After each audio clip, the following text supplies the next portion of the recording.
Assalamu alaikum. Bismillahirrahmanirrahim. Today we are going to study the last topic of chapter 1 class 10 chemical equilibrium. और ये जो topic है हमारा ये है इम्पोर्टेंस ऑफ केसी. लेकिन what is the importance of KC ये जानने से पहले हमें जानना ज़रूरी है कि what is the reaction coefficient QC. जब हमें पता होगा कि रिएक्शन कोएफिशिएंट क्यूसी क्या होता है तो फिर हम इजीली अंडरस्टैंड कर सकेंगे केसी की इम्पोर्टेंस को. तो यहाँ पे एक जर्नल रिएक्शन के लिए हम डिस्कस करते हैं कि व्हाट इज़ द क्यूसी. केसी के बारे में हम पहले पढ़ चुके हैं कि जब भी कोई रिवर्सिबल रिएक्शन होता है तो रिएक्टेंट कन्वर्ट होते हैं प्रोडक्ट के अंदर और प्रोडक्ट फिर अगेन कन्वर्ट होते हैं रिएक्टेंट के अंदर. शुरू में फॉरवर्ड रिएक्शन फास्ट होता है, उसके बाद रिवर्स रिएक्शन फास्ट होता है. एक वक्त ये आता है कि इक्विलिब्रियम डेवलप होता है और जब इक्विलिब्रियम डेवलप होता है तो रेट ऑफ फॉरवर्ड रिएक्शन और रेट ऑफ रिवर्स रिएक्शन जो है वो इक्वल हो जाते हैं. और उस पॉइंट के ऊपर जब हम प्रोडक्ट और रिएक्टेंट का मोलर कंसंट्रेशन का रेशियो लेते हैं तो वो क्या कहलाता है, इक्विलिब्रियम कांस्टेंट कहलाता है. केसी से हम उसको रिप्रेजेंट करते हैं. तो केसी के बारे में हम डिटेल से पढ़ चुके हैं. आज हम ये देख रहे हैं कि क्यूसी या रिएक्शन कोएफिशिएंट क्या होता है. तो उसको एक एग्जाम्पल के जरिए हम समझते हैं कि हमारे पास यहाँ पे एक रिएक्शन है, रिएक्टेंट कन्वर्ट हो रहे हैं प्रोडक्ट में. इसको मैं ऊपर लिख देती हूँ ताकि इजीली आपको समझ में आए. एक जनरल इक्वेशन रिवर्सिबल रिएक्शन की कि रिएक्टेंट कन्वर्ट हो रहे हैं किसके अंदर, प्रोडक्ट में. रिएक्टेंट का भी 1 मोल है और प्रोडक्ट का भी 1 मोल है. अब हमें पता है कि इस रिएक्शन के लिए हमारे पास जो केसी है उसकी वैल्यू जो है वो कितनी है, 2 है. यानी जब ये रिएक्शन इक्विलिब्रियम पर आएगा तो जो मोलर कंसंट्रेशन का रेशियो है जो कि आपको पता है कि active mass of the product divided by the active mass of reactant, वो क्या आएगा, उसकी केसी की वैल्यू क्या आएगी, 2 आएगी. हमें पहले से पता है, हम पढ़ चुके हैं लिटरेचर से, हम जानते हैं, हमने देख लिया है कि इसका केसी जो है वो कितना आएगा, 2 आएगा. ठीक है. तो अब हम क्या कर रहे हैं कि स्टार्ट कर रहे हैं रिएक्शन को. और रिएक्शन स्टार्ट करने के लिए हमने शुरू में कितने मोल्स लिए हैं, 20 मोल्स. कितने मोल्स लिए हैं, 20 मोल्स हैं हमारे पास. हमने रिएक्शन 20 मोल्स के साथ स्टार्ट किया. अब रिएक्शन प्रोसीड अभी हुआ नहीं है तो जाहिर है प्रोडक्ट हमारे पास 0 है. जैसे जैसे रिएक्शन प्रोसीड होगा रिएक्टेंट जो है वो कन्वर्ट होना शुरू हो जाएंगे प्रोडक्ट के अंदर. थोड़ा सा टाइम गुजरा, रिएक्टेंट कम होके कितने रह गए, 18.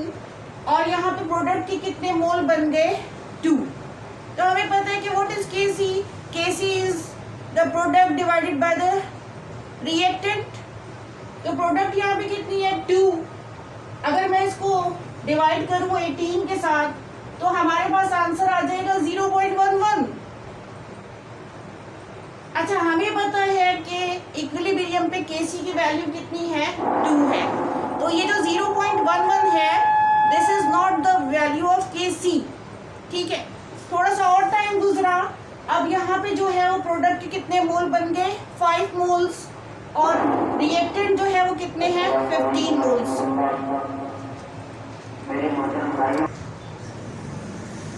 रिएक्शन प्रोसीड हो रहा है और अब जो है वो प्रोडक्ट के मोल कितने हैं, 5 मोल बन चुके हैं और रिएक्टेंट जो है वो कितना रह गया है, 15 मोल्स. तो अगर हम 5 को डिवाइड करते हैं 15 से तो हमारे पास आंसर आ रहा है 0.33.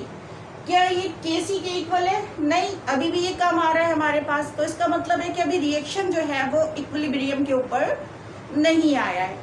थोड़ा सा और टाइम गुजरेगा तो अब जो है वो प्रोडक्ट के कितने मोल बन चुके, 10 मोल्स. और रिएक्टेंट भी कितने हैं, 10 मोल्स. यहाँ पे हमें ऐसा लगेगा जैसे इक्विलिब्रियम डेवलप हो गया है, दोनों की जो कंसंट्रेशन है रिएक्टेंट और प्रोडक्ट के वो इक्वल हो गए हैं. लेकिन ऐसा नहीं है, यहाँ पे इक्विलिब्रियम जो है वो डेवलप नहीं हुआ. जब 10 को हम 10 से डिवाइड करते हैं तो हमारे पास आंसर क्या आता है, 1 आता है. जबकि केसी की वैल्यू इस रिएक्शन के लिए कितनी है, 2 है. ठीक है. अब यहाँ पे दोबारा अगर हम देखें तो 10 से बढ़ के प्रोडक्ट कितना हो गए, 12. रिएक्टेंट हमारे पास कितने रह गए, 8. तो 12 डिवाइडेड बाय 8 इक्वल टू 1.5। अब ये देखिए आहिस्ता आहिस्ता इक्विलिब्रियम के करीब आ रहा है। जैसे रिएक्शन स्टार्ट हो जाएगा क्या वो होता है, क्या इक्विलिब्रियम पे आ जाएगा? नहीं जी, टाइम लेगा वो इक्विलिब्रियम पे आने के लिए। तो अब थोड़ा सा और टाइम जब गुजरेगा तो प्रोडक्ट कितने हो गए 13, रिएक्टेंट के मोल कितने रह गए 7, तो 13 डिवाइडेड बाय 7 इक्वल टू 1.8। अब करीब आ गया बहुत 1.8।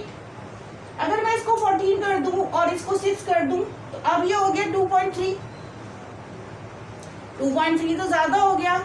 हमें पता है कि इक्विलिब्रियम पे Kc की जो वैल्यू आ रही है वो कितनी है 2। तो हम एक काम करते हैं, यहाँ पे हम रिएक्टेंट को 6.5 कर लेते हैं और प्रोडक्ट को हम 13.5 कर लेते हैं।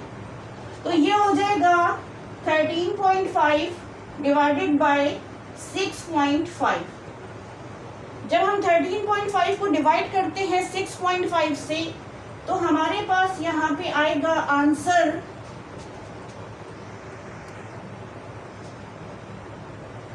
हम डिवाइड कर रहे हैं 13.5 को 6.5 से, तो ये जो आंसर आ रहा है ये आ रहा है 2.07। ये तकरीबन जो है वो इसके इक्वल है। कितना आ रहा है 2.0। तो इसका मतलब है कि अब यहाँ पे जो है वो इक्विलिब्रियम डेवलप हो गया। ठीक है, इक्विलिब्रियम डेवलप हो गया। तो what is this? This is the Kc। Equilibrium के अंदर जो रिएक्टेंट और प्रोडक्ट का रेशो है वो क्या कहलाता है? Kc कहलाता है। तो फिर ये जो सारी वैल्यूज हमने निकाली है ये क्या है?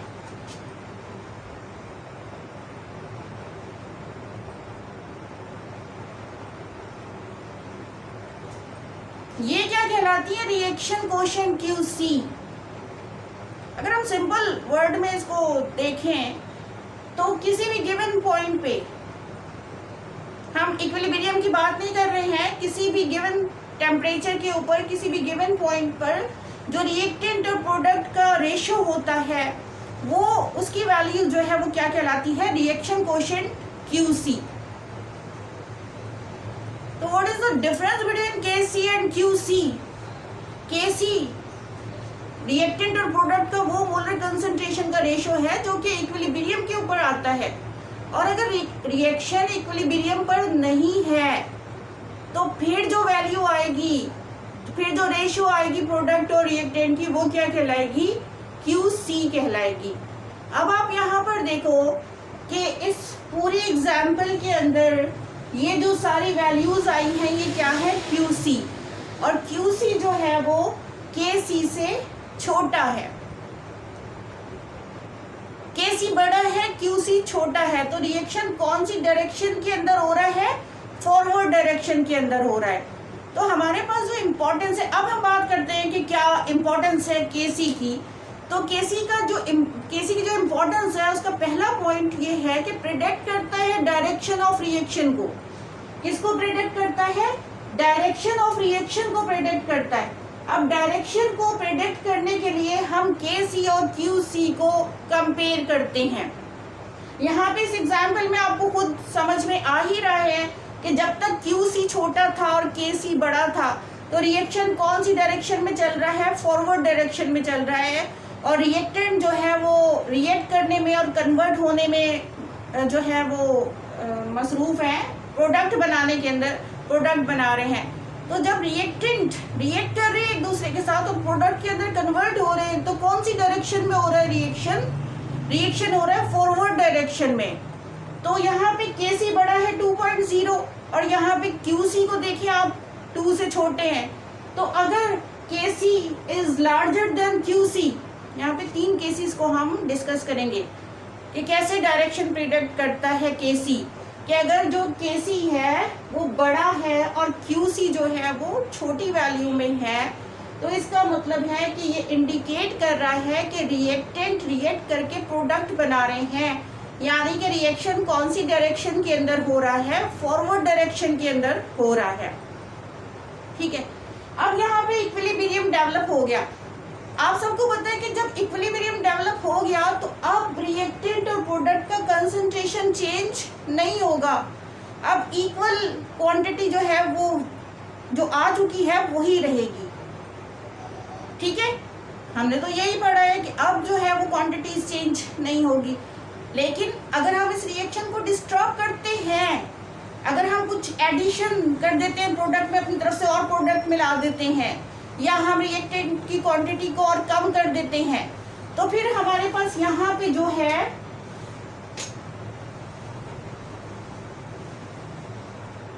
हमारे पास QC 2 से बढ़ रहा है, तो इसका मतलब है कि KC तो नहीं है, QC है, रिएक्शन कोएफिशिएंट है। तो अब हमारे पास QC जो है वो KC से बड़ा आ रहा है, QC जो है वो KC से बड़ा है, QC बड़ा है और KC जो है हमारे पास छोटा है। KC कितना था 2, QC अब हमारे पास कितना आ रहा है 2.3, KC से बड़ा हो गया, तो अब KC छोटा QC बड़ा, तो रिएक्शन इसका मतलब है कौन सी डायरेक्शन में स्टार्ट हो जाएगा, मैक्सिमम प्रोडक्ट अब बन चुके हैं, वो आहिस्ता आहिस्ता कम होने शुरू हो जाएंगे, यानी कि इसमें कन्वर्ट होने शुरू हो जाएंगे, वो कन्वर्ट होने शुरू हो जाएंगे रिएक्टेंट के अंदर। तो हमारे पास लार्ज QC इंडिकेट करता है कि रिएक्शन कौन सी डायरेक्शन के अंदर हो रहा है, रिएक्शन रिवर्स डायरेक्शन के अंदर हो रहा है। KC की वैल्यू बड़ी है तो फॉरवर्ड डायरेक्शन में, अगर QC की वैल्यू जो है वो KC से बड़ी है तो रिएक्शन रिवर्स डायरेक्शन में।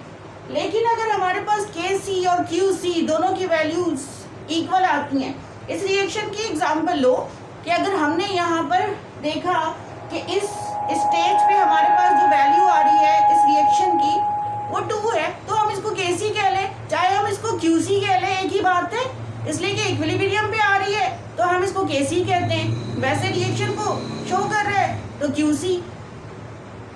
तो अगर KC और QC दोनों इक्वल हैं तो फिर इसका मतलब है कि रिएक्शन किस पे है, इक्विलिब्रियम पे है।